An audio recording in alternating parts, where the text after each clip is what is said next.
안녕하세요. 백두산 금융연구소의 백두산입니다. 6월 21일 월요일 밤 10시 2분입니다. 지난주에 FOMC 회의가 있었죠. 사실 며칠 안 됐어요. FOMC 회의가 있은 지 며칠 안 됐는데, 그런데 이게 주말 끼고 이러니까 굉장히 오래된 것 같다는 착각을 좀 불러일으키게 됩니다. 그래서 아무튼 그런 부분을 잊으시면 안 되겠습니다. FOMC 회의 며칠 안 지났고요. 한번 상기를 하고 넘어갈 필요는 있을 것 같아요. 먼저 FOMC 회의에서 나왔던 첫 번째 이야기는 기준금리 인상 시점이 빨라진다라는 거. 그리고 또 하나 기억해야 될 거는 인플레이션과 관련된 연준의 인식이 좀 달라졌다라는 거 생각해 보실 수가 있겠습니다. 지금까지 인플레이션이 일시적이다라고만 했는데 웬일로 좀 지속적일 수도 있다 이런 이야기로 바꿨고요. 좀 가파르다 뭐 이런 이야기도 했습니다. 여기서 이제 우리가 이 두 가지를 짬뽕시켜서 한번 유추를 해보면은 연준이 기준금리 인상을 좀 빨리 하겠다는 이유가 인플레이션에 대한 인식이 달라져서 그런 거 아니야? 라는 생각 정도 한 번쯤 해볼 수는 있을 것 같아요. 예.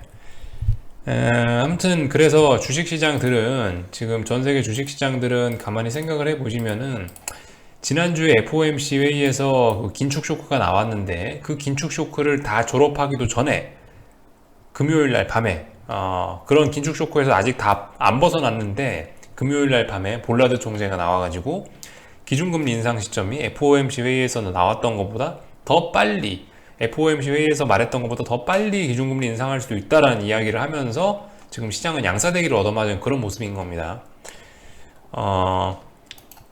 그래서 미국장은 금요일 날 굉장히 많이 급락을 했었고 그래서 그 미국장 급락의 원인을 이제 한국을 비롯한 아시아장이 이렇게 받은 겁니다. 오늘 낮에요.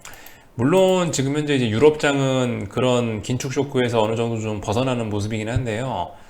하여튼간 아시아장은 그런 영향을 많이 받았다. 그 와중에 코스피도 껴 있었다라는 점이 오늘 모습입니다. 물론 그 중간에 먼저 매를 맞았던 중국 본토 이런 거 같은 경우는 오늘 상승 마감하기도 했는데 아시아장 전반 분위기는 안 좋았다. 일본이 3%나 빠지면서 굉장히 안 좋았다. 대만 같은 경우 1.5% 가까이 빠지면서 안 좋았다라는 점이 일단 눈에 띕니다. 하여튼 전반적으로 이제 그 지난 일주일 정도, 지난주 중반쯤부터 해서 FOMC 회의부터 해서 지금까지 한 이제 4거래일, 5거래일쯤 되는 것 같은데 그 사이에 긴축 쇼크에 대한 반응이 일단 제 생각엔 너무 가파르고 빠르다는 생각은 좀 듭니다. 대표적으로 달러 인덱스 보면서 말씀드리면 될 것 같은데 달러가 FOMC 회의 이후 한 3거래일 동안 굉장히 급등했거든요. 이게 일반 코스닥 개별 종목이 아니죠, 이게 1% 움직인 게 굉장히 큰 건데, 달러 인덱스가 몇 프로, 거의 2% 가까이 움직여 버렸으니까 엄청나게 많이 움직인 겁니다, 이거는. 달러 인덱스 치고는요. 보시면은 아무튼, 그래서 달러 인덱스가 튀어 올랐다는 건 위험자산 회피, 그만큼 긴축 쇼크가 셌다라는 걸로 이해를 할 수가 있긴 있을 텐데, 그 긴축 쇼크에 대한 반응이 아무튼 너무 가팔랐다고요. 너무 가파르고 너무 속도가 빠르다는 생각은 좀 들긴 듭니다.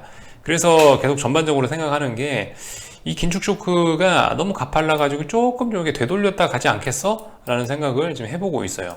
전반적으로 좀 이런 생각을 베이스에 깔고 일단 시장을 지켜보고 있습니다. 이 정도 이야기를 드렸고요.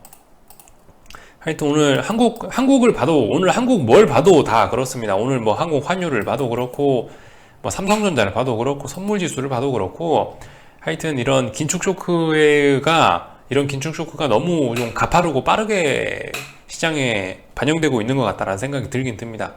삼성전자 보시면 그죠? 이거 오늘 며칠 동안 기를 모아서 한 번에 터뜨렸는데 한 번에 이 갭으로 빵 반영시켜 버리니까 하루 종일 할 일이 없이 비리비리 하다가 결과적으로 양봉 달면서 올라오죠.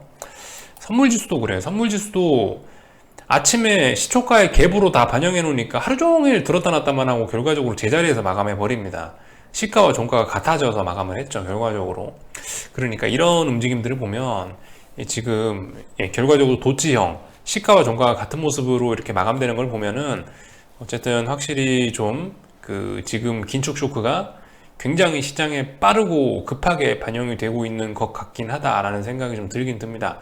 그래서 약간의 좀 쉬어가기, 긴축 쇼크가 시장에 반영되더라도 조금 쉬어가기나 되돌림 이런 것들이 좀 필요하지 않겠냐 라는 생각이 들고 있어요. 좀 되돌리지 않겠어? 라는 생각을 하면서 시장을 지켜보고 있습니다. 뭐 일단 오늘 보세요. 갭을 엄청 크게 만들었잖아요. 그죠? 갭 엄청 크게 만들었고, 삼성전자도 보세요. 갭이 엄청나게 크게 만들어졌고, 삼성전자 뭐 그런 것뿐만이 아니고, 뭐 특히 일본 증시 같은 거 보세요. 일본 증시도 여기 보시면 구멍이 뻥 하나 뚫려버렸죠. 니케이인데 여기 구멍 굉장히 많이 뚫렸잖아요. 중요한 자리를 한 번에 갭으로 왕창 붕괴시키면서. 그러니까 이게 여러분들 이게 하방으로 가더라도 이렇게 빵꾸를 크게 뚫어놔 버리면은 솔직히 하방 보시는 분들께 별로 이것도 좋지는 않은 것 같습니다. 저렇게 빵꾸 뚫어놓고 물론 계속 갈 수도 있죠. 계속 갈 수도 있는데 아무튼 그 빅숏을 보시는 분들께는 이런 건 솔직히 별로 좋은 시세는 아니라고 생각합니다. 빅숏을 보시는 분들께 오히려 이런 건 상승을 보시는 분들께 차라리 좀 낫지 않을까 싶긴 해요. 이렇게 빠지면 차라리 반등 올라오긴 좀 더 쉽지 않을까 싶긴 하거든요. 물론 뭐 세상 일이 어떻게 될지 좀 더 지켜봐야 되는데, 하여튼 이 속도와 폭이 너무 가파르다라는 이야기를 좀 하고 싶어요, 전반적으로. 그래서 이런 부분을 좀 이렇게 일부 좀 되돌리는 이런 모습이 좀 필요하지 않을까. 다시 하방으로 가더라도요, 다시 아래로 간다 하더라도 조금 이렇게 좀 되돌렸다가 어디가 고점인지 다시 한번 확인하는 과정들이 필요하지 않겠냐라는 이야기를 드리는 거고, 그래서 이렇게 살짝 지금 여기서 뭘 하자는 게 아니고 여기 살짝 되돌렸다가 어디선가 이 고점이 낮아지거나 그럴 거 아닙니까? 얘가 아래로 갈 거면은. 그러면 이런 때를 잘 보자, 어딘가에서 고점이 낮아지는 때를 잘 보자 라는 지금 이런 이야기를 계속 드리고 있습니다. 미국장 보면서 그런 이야기 드렸죠. S&P 보면서 이렇게 빠졌는데 지금 여기서 뭘 하지 말고 차라리 여기서 아예 뭔가를 더 붕괴시키면서 와르르 무너지면은 뭐 추격을 하거나, 아니면 여기서 이제 네가 이렇게 올라오면은 여기 어딘가에서 고점이 낮아질 거 아니냐, 아래쪽으로 갈 거면. 그러면 이제 이런 순간을 잘 노리자라고 말씀드리고 있는 겁니다. 지금은 뭘 하지 말자, 조금 더 지켜보는 게 어떻겠습니까? 라고 계속 그래서 그런 입장에서 말씀을 좀 드리고 있습니다. 한국장 뭐 오늘도 그런 의미에서 아무튼 특별히 할 건 없이 그냥 잘 지켜봤고요. 결과적으로 선물은 뭐 싸우는 척 하다가 430.3 가장 중요한 자리에서 딱 걸쳐놓고 20일 전에 딱 걸쳐서 마감해놨습니다. 미국장이나 유럽장 분위기 보고 움직여야지 레놓고선 위쪽이든 아래쪽이든 얼마든지 다 보낼 수 있게 딱 중요한 라인에서 걸쳐서 이렇게 마감을 해놨는데, 아무튼 그 아침에 말씀드렸다시피 이번 주는 탄력적으로 위쪽으로 올라가야 되는데, 볼라드 총재인가 그 사람이 긴축 쇼크를 한 번 더 날리는 바람에 일단 아래쪽으로 한 번 안 쳐줬어야 되는데 위쪽으로 탄력적으로 치고 나갔어야 될 타이밍에 못 치고 나가서 지금 일단 한 번 버벅하고 있다는 거는 굉장히 상승을 보시는 분들께 일단 좀 안 좋은 소식이긴 합니다. 이 갭으로 한 번에 아침에 많이 빠져버렸다는 거는 상승을 보시는 분께 좀 이건 또 희소식일 수 있지만은 어쨌든 가야 될 때 지금 못 가고 있다는 거. 지금 보시면 상승 세력들이 아무튼 가야 될 때 못 가고 있어요. 계속 한 번, 두 번, 세 번, 네 번. 지금 거의 뭐 네 번째 못 가고 있습니다. 그래서 야, 이쯤 되면 둥근 천장형 나올 수도 있지 않겠냐라는 가능성을 좀 열어놓고 좀 보고 있는 거고요. 하여튼 그렇습니다. 지금 둥근 천장형 가능성이 좀 높아져 보이긴 하는데요. 참 하여튼 그렇죠. 저는 차라리 오버슈팅 나오는 게 대응하기 쉬울 거다라고 말씀드리고 있는데, 아무튼 그렇게 호락호락하게 마음 편하게 숏을 주더라도 그렇게 호락호락하고 쉽게 숏을 주지는 않겠다라는 뭐 그런 의지인 것 같아요. 이렇게 움직이는 걸 보니까요. 아무튼 뭐 그래서 지금은 뭘 할 때가 아니다라는 생각이 뭐 계속 들어서 그냥 놀고 먹고 있고요. 여전히 아무것도 안 하고 구경만 하고 있습니다.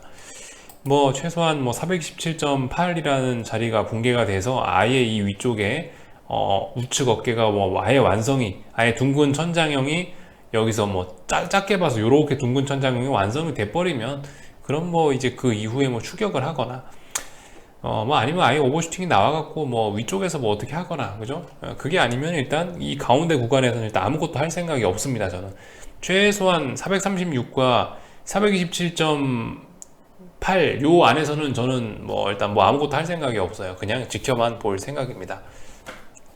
아마 그래서 제 생각에는 그래요. 지금 갭도 많이 만들어 놓고 삼성전자 봐도 그렇지 않습니까? 그죠? 갭을 이렇게 많이 뚫어놨으니까 아마도 뭐 좀 되돌리려고 하겠지. 조금 뭐 되돌리지 않을까라는 생각이고, 그 사이에 뭐 옵션은 어떻게 할까요? 아마도 뭐 조금 오르더라도 예전처럼 탄력적으로 오르는 건 좀 어려울 수 있으니, 지수는 오르더라도 콜옵션은 비리비리비리하게 그냥 죽지만 않고 개기는 정도에서 뭐 버틸 수도 있는 거고, 아마 지금 어설프게 튀어오른 풋옵션들은 좀 이제 또 안 좋은 시간들이 좀 있겠죠. 얘가 사실 이렇게 튀어오르면 살아나가겠다는 그림은 사실 별로 아닌 것 같다는 생각이 듭니다.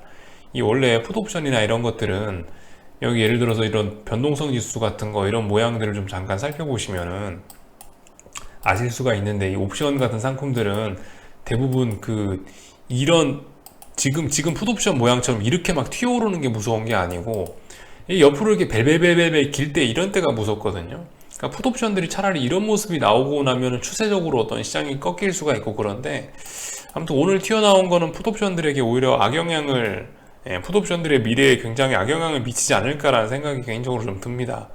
하여튼 결과적으로 이렇게 갭을 많이 뚫어놓고 시세가 너무 급하게 진행되고 이런 부분들이 있어서, 결과적으로 이거 또 세력들이 양매도나 치면서 또 프리미엄이나 까먹으면서 시간 보내지 않을까라는 추측 정도 해보면서 하여튼 한국장 요 정도까지 이야기를 할게요. 하여튼 원달러 환율 오늘 중요한 자리 241선 정도까지 딱 터치하고, 그죠? 241선까지 물론 딱 터치한 건 아니고 이제 뭐 조금 넘어가기도 했었는데, 하여튼 뭐 여전히 어떤 여기는 이 큰 추세를 막 극복하고 그런 모습은 아닌 것 같습니다. 하여튼 원달러 환율 얘도 보시면 갭이 한 10몇 원이 떠 있어가지고, 여기 보세요. 이 원달러 환율 같은 것도 과거 차트들을 좀 잘 살펴보시면은 이렇게 큰 빵꾸 뚫어놓은 때가 있거든요. 결과적으로 시간 지나서 다 메꾸긴 하더라고요. 그러니까 이게 지금 너무 급하게 진행돼서 결과적으로 이런 부분을 좀 메꿔야 되지 않을까라는 생각을 좀 개인적으로 좀 해보고 있습니다. 이 정도 생각하고 있고, 금리와 관련돼 가지고 오늘 아침에 좀 간단하게 좀 이야기를 좀 드렸었는데요. 그 부분 좀 안 그래도 한번 좀 더 좀 이야기를 좀 더 해보자면은, 여러분들 10년물 금리가 오늘 아침에 이런 얘기 했잖아요. 야, 볼라드 총재가 뭐 긴축 이런 이야기 하고 있는데 오히려 10년물 금리는 떨어지더라 라고, 그죠? 이 뭔가 좀 이상하긴 하다라는 이런 식의 이야기를 좀 던지긴 했는데, 뭐 제가 방금 이 영상 초기에서 말씀드렸다시피 인플레를 잡기 위해서 연준이 기준금리를 한다라고 생각하면 긴축 쇼크에도 불구하고 이렇게 금리가 내려오는 게 뭐 이해는 될 수 있을 거라 생각합니다. 야, 연준이 인플레이션을 잡기 위해서 기준금리 인상 시점을 땡겼대. 그러면은 인플레이션이 이제 잡히겠는걸? 이라고 생각하면서 이렇게 금리가 내려올 수도 있다라는 겁니다. 근데 지금 또 반응이 재밌죠? 여러분들 보시면 이제 다시 또 아래 꼬리 달고 막 튀어 올라오고 있습니다. 물론 이거 양봉 하나로 이 하락이 뭐 다 극복됐다라고 할 수는 없긴 없는데요. 하여튼 정말 시장 상황이 어떻게 될지는 모르겠습니다. 근데 아무튼 이런 꼬리도 분명히 의미가 다 있을 거거든요. 저는 이런 꼬리도 이렇게 빠졌다는 것 자체가 조금 이 금리가 계속 아래쪽으로 좀 가겠다는 그런 신호가 아닌지라는 생각을 개인적으로 좀 하고 있어요. 아무튼간 이런 식으로 이렇게 하락 추세는 일단 나오고 있는 모습이고요. 일단은 단기적으로 너무 급하게 진행했으니까 좀 되돌렸다라고 보고 있습니다. 그래서 어쨌든 여기 보시면 고점들이 좀 계속 의미 있게 낮아지고 있어서 얘도 어느 정도 또 반등은 또 아래쪽으로 좀 내려오지 않을까라는 생각이 좀 개인적으로 좀 들고 있습니다. 이 장기물 금리 같은 경우는 계속 좀 아래쪽으로 내려오지 않을까라는 생각. 아무튼 보시면은 고점도 계속 낮아지고 있고, 이 저점도 계속 낮아지고 있고, 그렇다고 해서 지금 여기서부터 내려와갖고 지금 이게 진행 중인데, 이게 끝날라면 말씀드렸다시피 어떤 투매나 좀 강력한 시세 같은 게 나와야 될 텐데, 그렇게 눈에 띄는 팍팍팍팍팍 하는 요런 모습은 아직까지 보이지는 않고 있거든요. 그럼 이거 좀 더 아래로 가겠다는 게 아닌가 싶기도 합니다. 그러니까 시장이 지금 인플레이션을 잡기 위한 기준금리 인상이라는 거에 포커스를 맞추면은, 만약 여기에 이제 시장이 꽂혀버리면은 이 10년물 금리는 계속 내려올 수도 있을 거라고요. 반면에 시장이 테이퍼링이라는 이슈에 포커스를 맞춰버리면은 얘는 또 올라갈 수도 있겠죠. 근데 일단 지금 현재 상황은 계속 아래쪽으로 내려오고 뭐 이러는 모습인 것 같으니까, 오늘 밤은 올라오고 있더라도 지금 현재 시장은 이거에 포커스를 맞춘 게 아닌가 싶습니다. 인플레를 잡기 위한 기준금리 인상 시점 뭐 앞으로 땡기기. 그럼 인플레를 이제 연준이 잡겠다는 건가? 연준의 강력한 인플레를 잡겠다는 의지인 건가? 그러면 10년물 금리가 내려와야 되지 않을까? 이렇게 지금 시장이 생각하는 게 아닐까라는 생각을 하고 있어요. 이렇게 해석해야 되지 않을까라는 생각을 좀 조심스럽게 해보기 시작했습니다. 장단기 금리차 같은 경우도 여기쯤에서 한번 좀 생각을 좀 해볼 필요가 있긴 있을 텐데, 지금 우리가 옛날에 아침에 했던 이야기에서 약간 좀 연속해서 하는 건데요. 지금까지는 기준금리가 이렇게 항상 주식시장하고 같이 움직였잖아요. 뭐 이런 식으로 주식시장이 올라가면 올라가고 떨어지면 떨어지고 이렇게 같이 기준금리하고 주식시장하고 같이 움직였는데, 지금 같은 경우는 유일하게 다른 시점이라는 겁니다. 주식시장은 이미 새빨갛게 달아올라서 꼭대기에 있는데 이 기준금리가 따라오지 못한 첫 번째 케이스라고요. 첫 번째 케이스. 그렇기 때문에 좀 우리가 좀 머리를 굴려봐야 되는 게 아닌가 싶은데, 그래서 장단기 금리차 이런 것도 좀 우리가 다시 생각을 해봐야 되지 않을까라는 아이디어를 좀 하나 좀 더 던져보려고 합니다. 이 장단기 금리차 10년물하고 2년물 정도 보시면 되겠죠? 지금까지 우리가 알고 있던 역사적인 사실들은 대부분 보면 이렇습니다. 주황색 선이 S&P인데요. 이 장단기 금리, 이 어떤 위기시가 여기입니다. 그죠? 그죠? 어떤 뭐 금융 위기 때마다 장단기 금리차 급등하는 모습을 보였거든요. 장단기 금리차 급등하는 모습을 보였는데, 이번에 만약에 이제 제가 아침에 제시해드렸던 그런 생각, 10년물 금리를 어떤 기준금리처럼 그런 걸로 활용을 할 수가 있다면은, 이번엔 이게 장단기 금리차 내려오면서도 위기도 발생할 수 있을 거라는 생각은 좀 해볼 수도 있을 것 같아요. 무슨 이야기냐면은, 여러분들 위기 때마다 보시면은, 참고로 어쨌든 지금까지는 그랬습니다. 지금까지는 장단기 금리차 확대가 되면서 위기가 났어요. 그죠? 이런 구간들 보시면 되겠어요. 장단기 금리차 올라가는 구간에서 위기가 발생했었습니다. 지금까지는 그랬다고요. 근데 앞으로는 이렇지 않을 가능성도 좀 있을 것 같다. 왜냐? 기준금리를 더 이상 어떻게 할 수가 없거든요. 여기서 기준금리 더 마이너스로 가겠다고 안 했죠. 연준은요. 그러니까 여기서 기준금리를 더 내리진 않는다라고 생각하면 단기금리는 가만히 있을 수 있고, 그 사이에 장기금리, 그죠? 10년물 금리만 변화가 나타날 텐데, 아무튼 보시면 10년물 금리 같은 경우도 그래요. 10년물 금리 같은 경우도 위기시는 이게 항상 내려온다고요. 안 좋은 일 있으면은 주식시장하고 금리가 같이 내려옵니다. 왜? 안전자산이니까. 안전자산 쪽으로 돈이 몰리니까 위기 때는 금리가 좀 내려오는 경향이 좀 있긴 있는 것 같아요. 그죠? 보이시죠? 이런 데 보시면요. 지금까지 굵직한 위기에서는 다 그랬다고요. 2000년 IT 버블 붕괴될 때 10년물 국채금리, 이 10년물 국채금리입니다. 파란색 선이. 파란색 선하고 S&P하고 똑같잖아요. 움직임이. 그죠? 위기 때마다 하여튼 금리는 떨어지는 게 정상적입니다. 그죠? 뭐 조금이라도 시장이 안 좋으면 이렇게 이 금리가 떨어지는 모습들이 나온다고요. 근데 어때요? 이번 같은 경우, 만약에 이제 이 10년물 금리가 계속 떨어져 갖고, 얘가 이제 만약에 제가 이걸 기준금리로 보는 게 어떻겠냐라고 아침에 한번 이야기는 드려봤는데, 만약에 얘가 이제 기준금리처럼, 그래서 만약에 지금 어떤 둥근 천장형으로서 어떤 위기가 시작되고 있는 것이라면 얘는 어쨌든 계속 내려오겠죠. 얘는 계속 내려온다라고 하면은 장단기 금리차 어떻게 되겠어요? 떨어지겠죠. 기준금리는 0이잖아요. 기준금리는 여기서 더 내리지 못해서 기준금리는 그대로 0. 근데 장기금리만 계속 내려오면 장단기 금리차는 어쨌든 계속 떨어질 수도 있을 것 같다라는 생각. 이해가 되셨는지 모르겠습니다. 하여튼 지금 말이 좀 빨라가지고, 하여튼 그래요. 옛날하고 다른 게 기준금리를 어떻게 컨트롤할 수가 없잖아요. 기준금리가 0에 이미 딱 붙어버려가지고 마이너스로는 안 갈 거라는 식으로 이미 연준에서 몇 번 이야기를 한 적이 있어서, 그렇게 되면 이번에 위기시에도 금리 못 내린단 말입니다. 그죠? 그렇게 되면 장단기 금리차와 이 어떤 위기의 상관관계가 옛날하고 좀 달라질 수 있는 것이 아니냐, 이런 관점에서 좀 이야기를 드린 겁니다. 하여튼 10년물 국채금리 부분을 한번 여러분도 생각을 한번 해보시면 좋을 것 같아요. 하여튼 비슷하거든요. 10년물 금리 움직임이나 미국 기준금리 움직임이나 그렇게 큰 차이는 없어요. 어쨌든 위기시마다 같이 분명히 주식시장하고 떨어지는 그런 경향성이 있긴 있습니다. 물론 안 그런 부분도 있긴 한데요. 안 그런 때도 있긴 한데요. 이게 장기물 금리다 보니까. 근데 지금 이번 같은 경우에는 제 생각엔 이런 10년물 금리가 어떤 마치 기준금리로서의 그런 역할도 좀 할 수 있을 거라는, 그런 투자 지표로서 활용도 할 수 있을 거라는 생각은 좀 들긴 들어요, 요즘. 하여튼 그런 생각을 좀 계속 해보고 있습니다. 정답은 아니고요. 말씀드렸다시피 그냥 제가 어떤 방구석에 유튜브 하는 애가 혼자 생각하는 거니까 참고로서 한번 보시면 될 것 같습니다. 위기시마다 금리는 내려오는 경향들이 있다. 물론 전반적으로 이제 계속 저금리 시대로 가니까 계속 아래로 내려오긴 내려오는데, 그 와중에서도 아무튼 이 위기시에는 분명히 아래쪽으로 강력하게 이 금리들이 내리꽂히는 그런 경향들이 있긴 있습니다. 근데 이번에 둥근 천장형 만드는 거, 그리고 이번에 금리가 급격히 좀 금리가 이 하락 추세로 지금 가려고 하고 있다는 거, 단기 하락 추세로 가고 있다는 거, 그리고 그 전에 금리가 굉장히 많이 올랐었다는 거, 이런 것들이 야, 뭔가 좀 심상치 않아 보인다. 이거 어떤 단서로 활용할 수 있지 않겠느냐라는 재료 한번 던져드려 봤어요.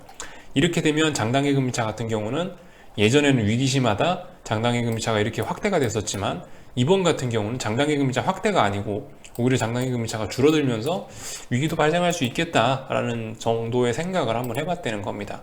그래서 아무튼 이 정도 이야기를 드렸고요. 오늘 밤 같은 경우는 일단 좀 되돌릴 모양이에요. 그죠? 일단 오늘 밤 같은 경우는 오늘 밤 같은 경우는 일단은 뭐 달러 인덱스, 하여튼 지금 위험의 어떤 대표적인 지표로 하면 달러 인덱스 같은데 보시다시피 단기적으로 일단 너무 많이 올랐었기 때문에 일단 좀 되돌릴 모양입니다. 얘가 되돌린다면 주식시장은 올라갈 수밖에 없겠죠. 아마 그럴 것 같아요. 그래서 일단 오늘 밤은 보니까 좀 위험 선호가 좀 나타나면서 어느 정도 좀 되돌릴 것 같다라는 생각이 들고, 그러니까 일단 뭐 지켜봐야 되겠죠. 예. 미국 시장 잘 지켜봐야 될 겁니다. 여기 이번에 고점을 이번에 어딘가까지 반등을 하긴 할 텐데 어디까지 네가 반등할 수 있냐가 굉장히 중요한 포인트가 될 것 같아요. 그죠? 이번에 어딘가에서 우측 어깨를 만들어내는지 잘 봐야 될 거라는 점입니다. 어딘가에서 우측 어깨 만들어내면은 굉장한 어떤 그저 둥근 천장형으로서의 어떤 강력한 사인이 나타나는 것일 수가 있겠고, 여기서 만약에 또 고점 높아지면 그럼 또 나가린 거고요. 그죠? 그럼 아무것도 없던 일로 또 되는 거고. 하여튼 뭐 그런 점들 좀 생각해 보시면 좋을 것 같고, 나스닥 같은 경우는 뭐 하여튼 뭐 강하네요. 그죠? 어떻게 될는지 잘 모르겠는데 일단 뭐 S&P 기준으로 일단 보면 그렇게 보면 될 것 같고요. 하여튼 그래서 지금은 뭔가를 할 때는 아닌 것 같고, 오늘 밤 같은 경우는 어쨌든 뭔가 좀 지나치게 급하고 빠르게 진행됐던 거를 좀 되돌리는 그런 흐름들이 좀 나타나고 있지 않냐라는 점 말씀을 드릴 수 있을 것 같습니다. 그래서 아무튼 뭐 당분간 지금 딱히 뭐 할 건 없는 때인 것 같고요. 자신 있으신 분들은 마구마구 들이대 보시는데, 하여튼 저는 일단 지금은 모르는 구간이고 자신 없거든요. 물론 뭐 큰 그림으로 보면 어떤 냄새는 나는데 좀 구체적인 타이밍을 잡으려고 하는 그런 측면이다 보니까 큰 그림으로 보면 그 어느 때보다 확실하다고 생각은 합니다만은 좀 더 구체적인 타이밍을 잡고 싶어서 지금 요만큼만 보면은 지금 구간은 어쨌든 저는 안 보인다고요. 그러니까 일단 좀 더 구체적인 타이밍을 더 잘 잡아보기 위해서 지금은 일단 가만히 있을 거다, 뭐 이런 이야기 정도 드렸습니다. 좀 횡설수설했는데 하여튼 여기까지 하고 마치겠습니다. 궁금한 거는 리플 남겨주시고요. 또 내일 아침에 또 뵙도록 하겠습니다. 여기서 마칠게요.